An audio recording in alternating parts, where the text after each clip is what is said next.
Hola, buenas tardes, muchachos. Vamos a iniciar la clase de microparasitología, ¿verdad?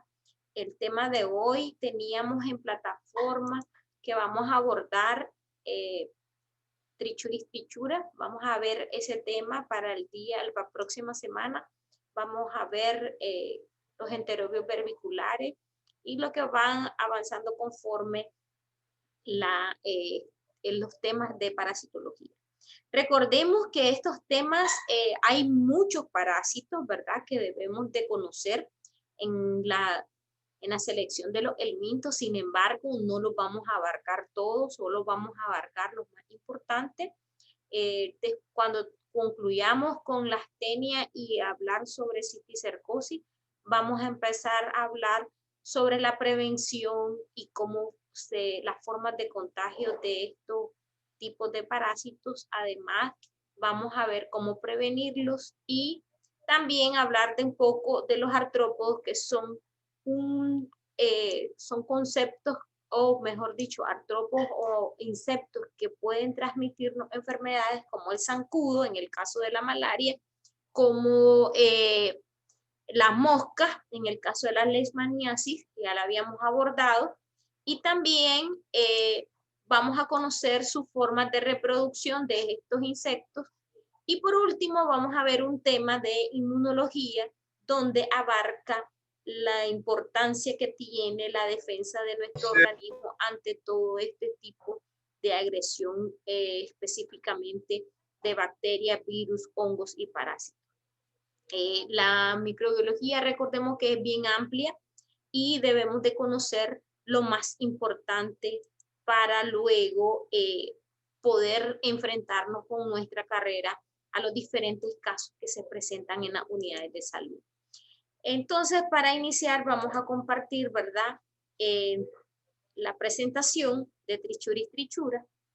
Sean bienvenidas los que se conectan. Vamos a ver el tema. En este tema tenemos un objetivo muy importante, que es describir la morfología y vamos a describir un poco el ciclo de vida de este agente infeccioso en el caso de Trichuris trichura.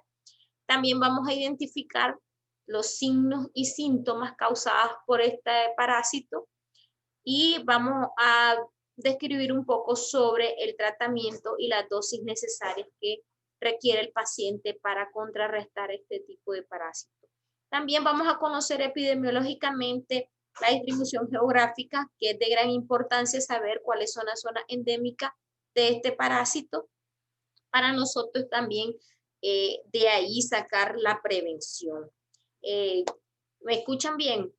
A ver, Jaslyn, Ampie. Sí, licenciada, se escucha bien. Ok, gracias, Jennifer. Se escuchó Eh, cortado, pero yo creo que la señal, Repítame que no le escuché bien.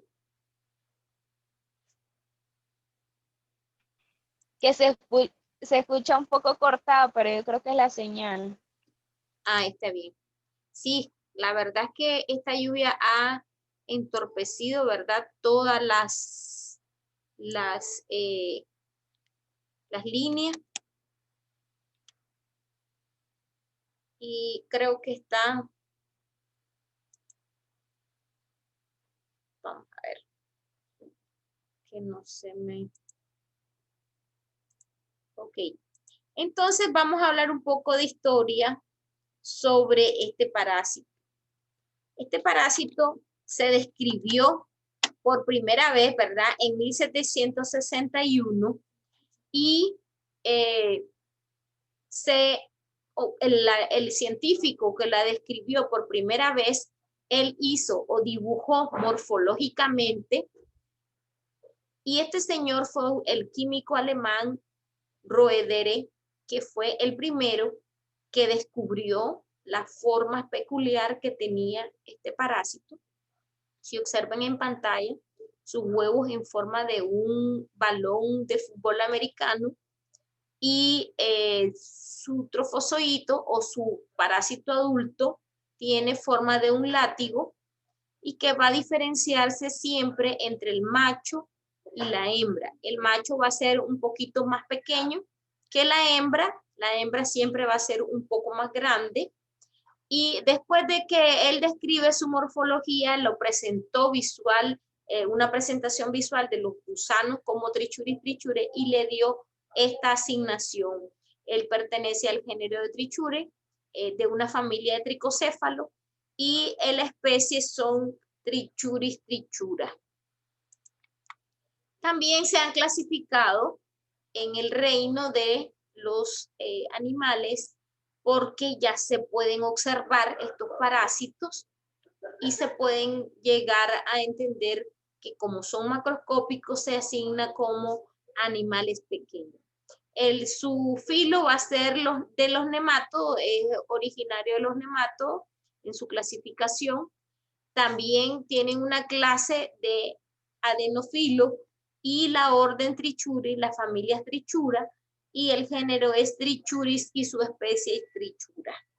Estos habitualmente tienden a vivir en el intestino grueso, son comensales del intestino grueso y tienden a ser de gran tamaño.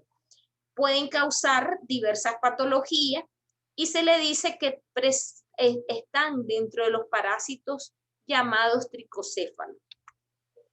Epidemiológicamente, recordemos que cuando hablamos de epidemiología es designar el lugar donde hay mayores incidencias de este tipo de parásitos. Mundialmente ellos están distribuidos, ¿verdad? Pero se dice que en México, en San Juan de Río, en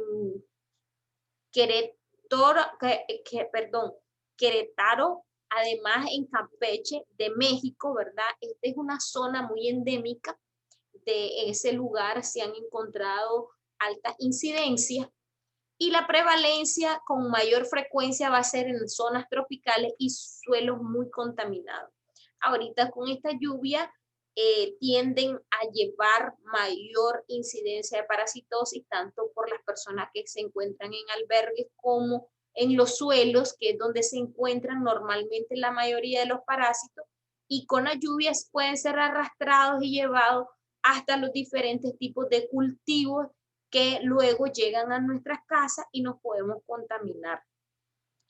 Este parásito afecta principalmente a los niños, de mayor incidencia en los niños, en la etapa escolar, y quienes lo pueden asociar, ¿verdad? Quienes presentan este parásito se asocian a síndrome disentérico, que es con abundante diarrea, retardo del crecimiento y disminución de peso, o sea, van a tener una desnutrición visible. Este parásito es parecido a la Giardia lamblia, ¿verdad? Que causa desnutrición. En este caso, como por las características del parásito, él puede anclarse en la mucosa del intestino y también puede provocar disminución de la absorción de los alimentos. Se estima que se encuentran afectados aproximadamente 1 millón de personas en Latinoamérica y el Caribe, y aproximadamente 800 millones en todo el mundo se encuentran afectados por este tipo de parásito.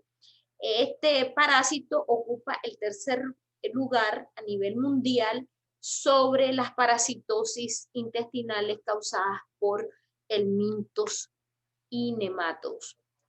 Su forma, ¿verdad? Dijimos que la mayoría de los helmintos son unos gusanos, los nematodos tienen características de gusano cilíndrico.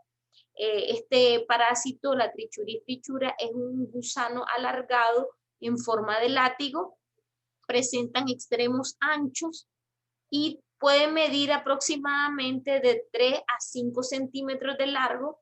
Recordemos que les dije que el macho mide de 5 a 8 centímetros y la hembra de 3.5 a 7 centímetros. Otra diferencia entre los extremos posteriores es que el macho siempre lo va a tener enrollada su látigo o su cola, va a estar en forma enrollada, mientras que la hembra lo va a mantener una curvatura más ligera o completamente recta. Podría ser estas dos características.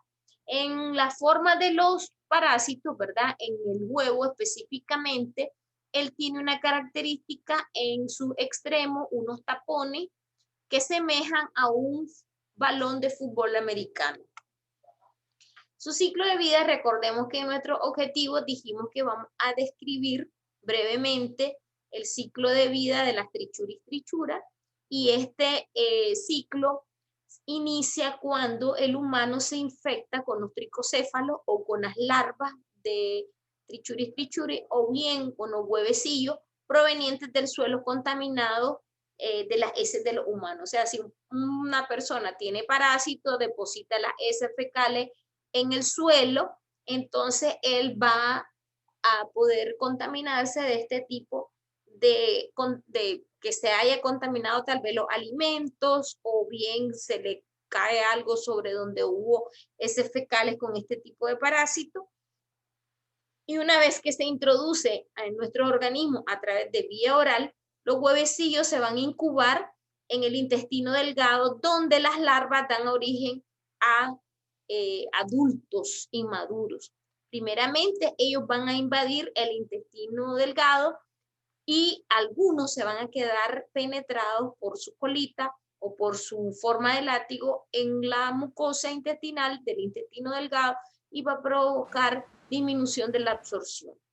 Una vez que están completamente desarrollados y maduros o hayan alcanzado la adultez, estos parásitos van a migrar al colon, donde completamente ya estén desarrollados, y en el colon, por ejemplo, el macho y la hembra producen o se aparean y producen millones o miles de huevos, ¿verdad? Estos van a ser excretados a través de las heces fecales y se depositan nuevamente en el suelo, y una vez que caen al suelo empieza el proceso larvárico, porque ellos se tienen que proteger a través de una cápsula, ¿verdad?, que los rodea para mantener o ayudarle a soportar las reacciones adversas de la climatología en el medio ambiente. Y también los podemos, una vez que cayeron al suelo, podemos contaminarnos a través de ingestas de algunos objetos o alimentos que estén contaminados con este tipo de huevo o larva. Entonces recordemos que el ciclo de vida inicia cuando entra en el aparato digestivo, luego penetra en el intestino delgado, justamente en las glándulas de Lieberkühn, donde se ancla su látigo en la mucosa, se hace un poco retráctil la colita, se penetra en la mucosa y inhibe la absorción de los alimentos. Dijimos que podrían tener o producir miles de huevecillos, aproximadamente de 3.000 a 20.000 huevos por día. Estos parásitos como son de mayor tamaño, provocan mayor cantidades de huevecillos. En la patogenia, ¿verdad? Siempre les recuerdo que la patogenia es la acción que tiene el parásito sobre el organismo humano. En este caso, las trichuris trichuris introducen su extremo más delgado, que es la forma de látigo, en las paredes del intestino, y pueden causar tanto desnutrición como ulceraciones por la presencia de este látigo en la mucosa. Y luego dicho parásito se va a alimentar de los eritrocitos que llegan a inervar los vasos sanguíneos al intestino, ¿verdad?, en los plexos, para absorber los eritrocitos del que se va a alimentar el parásito. Como consecuencia se produce una anemia, la cual se va a caracterizar por la debilidad de la persona, una palidez, se puede observar en la parte palpebral del ojo, en la parte interna, ¿verdad? La falta de color, se puede decir que tiene anemia el paciente, y también la falta de concentración de un individuo, porque no puede desarrollarse adecuadamente, o bien no capta la información que se le brinda, entonces se siente un poco retardado en la asimilación de conocimiento. Eso hace de que pueda ser provocado por este tipo de parásito, porque el organismo ya no se está alimentando bien, no está adquiriendo todas las vitaminas necesarias para continuar con su metabolismo, porque la presencia de este látigo permite que no se absorba adecuadamente los nutrientes y el alimentarse de nuestra célula o de nuestra sangre. Vamos a hablar un poco en la patología, ¿verdad?, de las trichuris, que tenemos también algunas complicaciones. Cuando estos pacientes se agravan por las grandes cantidades de parasitosis, puede provocar, además de ulceraciones, irritabilidades en la mucosa, cerca de todo lo que rodea el intestino grueso, por el apéndice, por el ano, todo lo que está en la mucosa intestinal o la mucosa del intestino grueso, va a provocar algunas alteraciones en las terminaciones nerviosas, ya que también, además de los intestinos ser irrigados por los plexos nerviosos, plexos sanguíneos, también se encuentran los plexos nerviosos que puede provocar alguna irritabilidad o alteraciones nerviosas, por eso a las personas se les altera el comportamiento. También causa una disminución en el tono muscular del intestino, o sea, no va a poder evacuar adecuadamente las heces fecales y puede provocar como consecuencia de todos estos problemas que se presentan un prolapso rectal.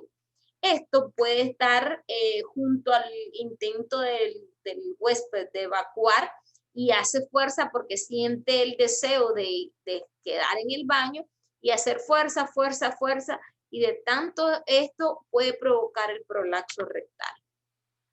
Vamos a enumerar un poquito las características o las manifestaciones clínicas que puede ocurrir en una persona que presenta este tipo de parásito. Primero que todo, obviamente le puede dar dolor abdominal porque es un parásito que se encuentra penetrado en la mucosa del intestino y es como que tengamos un estorbo que nuestro organismo quiere rechazarlo. El dolor abdominal, ¿verdad? Dolor de cabeza, también puede tener una hiporexia, también una pérdida de peso, puede tener diarreas crónicas, o sea, un paciente que todos los días, cada que come, cada que le provoca dolor abdominal, le provoca diarrea, pero esta diarrea va a ser solo la sensación y puede estar también acompañado de una disentería porque se pueden asociar algunos problemas bacterianos en la presencia de este parásito.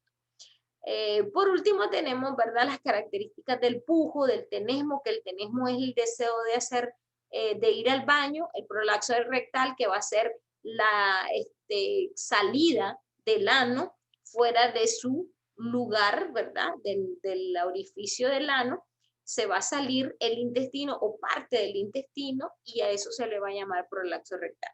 Más la anemia que se puede provocar por la penetración del látigo en la mucosa y la absorción de los glóbulos rojos. Entre las complicaciones más importantes podemos tener el poliparasitismo, que puede estar asociado a múltiples parásitos, prolapso rectal, anemia, apendicitis, porque al haber tantas cantidades de parásitos se pueden alojar en el punto ciego del intestino grueso y provocar una apendicitis. También las infecciones bacterianas como la disentería, que sería una asociación de bacterias y parásitos, provocando una infección bacteriana. El retraso estatural, o sea, la persona siempre anda encorvada. También la mucosa intestinal puede estar edematosa. Edematosa es como cuando nos pegan un golpe y tenemos un hematoma, ¿verdad? Entonces, el intestino también puede estar de esa forma, con edema y con sangrados fácil al hacerle la fuerza de ir al baño. También puede haber degeneraciones y necrosis en las células cerca de la cabeza del parásito, donde se encuentran también penetrados, y la hemorragia epiteliales, ¿verdad?, en las inflamaciones y filtración difusa de los linfocitos y eosinófilos. Recordemos que los soldaditos de defensa en presencia de parásitos son los eosinófilos.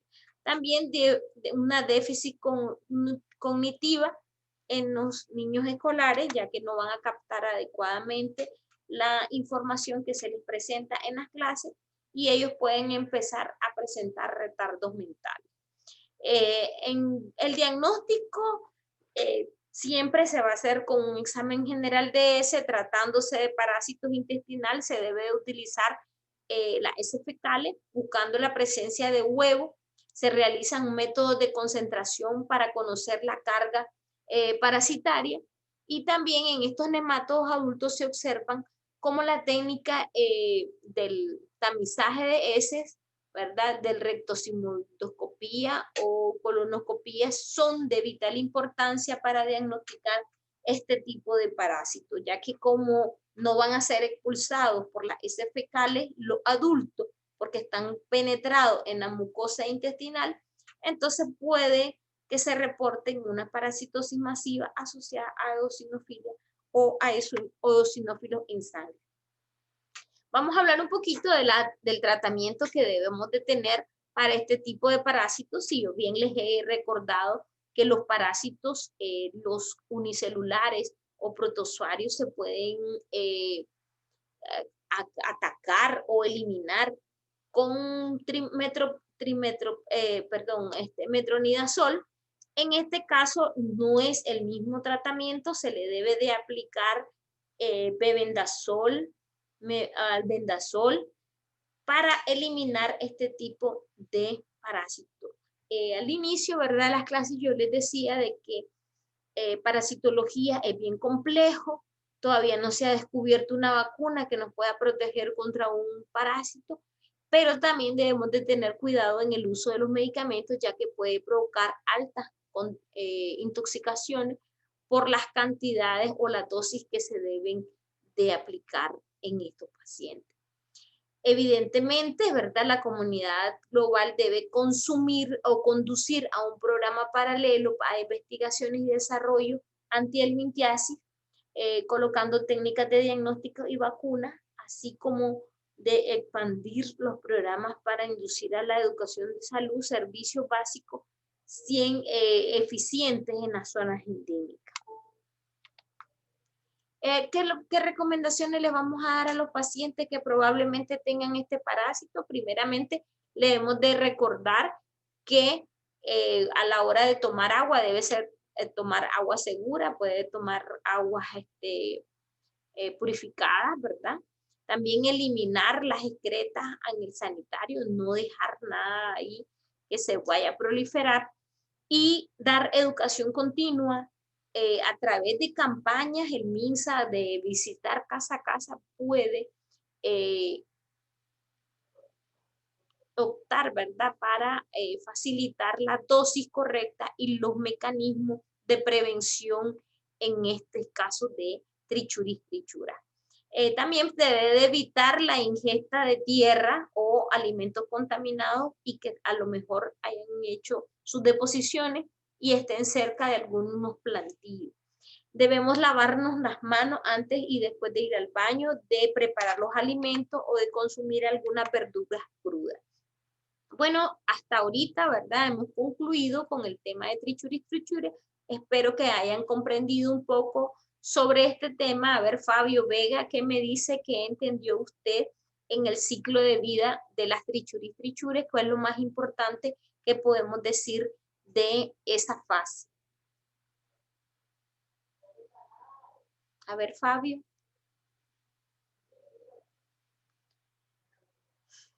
No están poniendo atención, ¿verdad? Siempre estamos aquí. A ver, Yamilet Mercado. Yo pude entrar hasta hace poco, profe, Sí. no oí eso porque la señal estaba mal. Dígame, Yamilet, ¿qué relevante mira en el ciclo de vida de este parásito? Bueno, me llama la atención porque en el ciclo de vida dice que el humano se puede infectar con el tricecéfalo al ingerir los huevecillos provenientes del suelo contaminado. O sea que si una persona o un niño anda descalzo, puede adquirir ese parásito. No. Mire, este parásito es vía oral. Si anda descalzo, existen otros tipos de parásitos que se pueden contaminar a través de la absorción en los tejidos y estos van a ser los parásitos tisulares como las trichinelas, las espirales. ¿Puedo interrogar? Claro que sí, diga. Diga, Gabriel. Lo más importante de esto, pues, de ciclo de vida es que nosotros los seres humanos dirigimos estos parásitos a través de que si tenemos la sucia las manos, lo dirigimos hasta por nuestro sistema digestivo y estos llegan, ¿verdad?, al intestino delgado y ahí ellos comienzan a liberar lo que son las larvas. La importancia de esto, más que todo, es tener siempre la precaución que daba Bueno, eso de último incluiría, para la recomendación. exacto, eso incluiría en las recomendaciones. Si recordamos el ciclo de vida, en el ciclo de vida es importante conocerlo porque, primero que todo, como dijo Gabriel, debemos de saber cómo nos vamos a contaminar a través de la ingesta de las larvas o los huevecillos. Y eso nos hace de que ellos tienen que cumplir su ciclo de vida. Una vez que ingresan a nuestro organismo, van a poder desarrollarse y multiplicarse. Entonces, lo más importante en el ciclo de vida es la reproducción de estos parásitos. Los parásitos se van a multiplicar una vez que tienen las condiciones adecuadas para su reproducción. Tiene que estar un macho y una hembra para poderse multiplicar. Si recordamos las generalidades de los parásitos pueden ser de forma sexual o de forma sexual.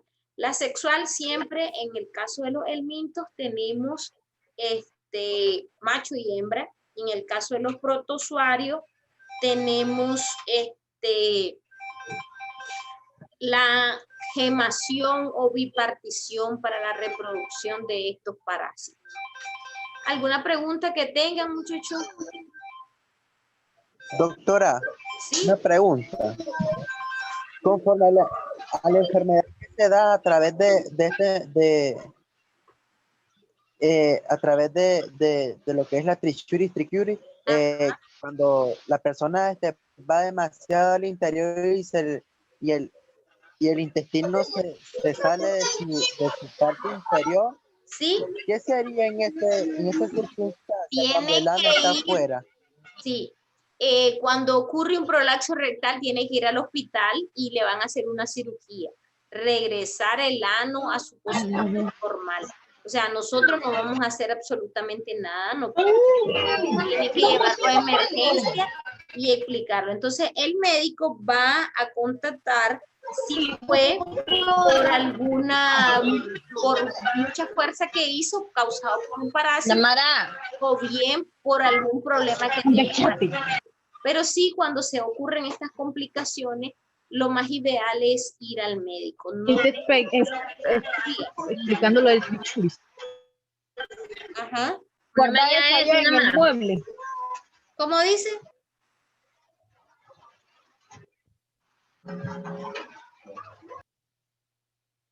A ver, Profe, yo tengo una pregunta. sí. No es de este parásito, pero es algo que pues quiero que me aclaren, pues, porque no estoy muy segura. Mi hermana tiene entamuebas histolíticas. Sí. Y ella, toda la vida, desde que nació, como a los 3 años, le descubrieron ese parásito y ella ha luchado. Ahorita ya tiene 8 años y ha luchado contra ese parásito. Ha estado en el hospital. Y lo que los doctores le recetan es el diloxametrón en pastilla, porque en jarabe no lo tolera ella. Pero, profe, nunca se le quita, se le controla. Mi mamá la desparasita cada 6 meses, hay veces cada 3, porque la verdad es que, pero no sé por qué nunca se le desaparece, porque cada vez que ella le hace exámenes, le sale el parásito. Y así es parasitándola con ese medicamento. Habría que no sé ver, por qué que no. ay, Ajá, dígame. Hay que Debe ver, ser el tipo de medicamento. sí, primero saber qué medicamento se le está aplicando. No sé si se le estarán poniendo la dosis adecuada y el medicamento adecuado para ameba. Yo le recomiendo que vaya a un médico que realmente conozca de esto. Y lo otro es que a ver si hay alguna fuente de infección, si ella toca mucho suelo, si ella se lleva todo a la boca, alguna consecuencia que pueda tener. Y siempre tener el máximo cuidado. Pues de ella lavar los consume demasiadas cosas dulces.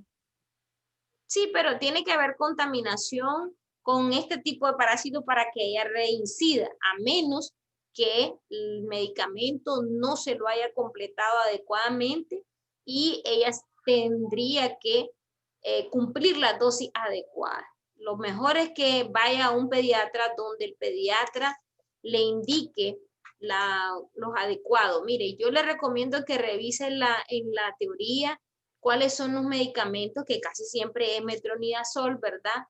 Y tenemos la flumidazol y la paracicuantel, creo que también están, pero hay que revisar, porque ahora como hay tantos nombres comerciales, hay que revisar si lo que le envían es para ameba específicamente. Y no sé, pues tendríamos que revisar bien. O a lo mejor donde usted le llega a hacer el examen le quieren reportar siempre el mismo parásito, pero no es posible que nunca con el tratamiento se le vaya a quitar. ¿Alguna otra pregunta, muchachos? Lo vamos a dejar hasta ahí, ¿verdad? Espero que nos miremos el próximo jueves. Yo igual les voy a compartir con anticipación el link para que estemos pendientes. Oye, pasen buenas tardes. Muchas gracias por su atención. ¿Alguna pregunta que tengan? Y sobre lo del examen, El examen es el día, creo que es en la semana. sí, la próxima, de esta que viene a la otra.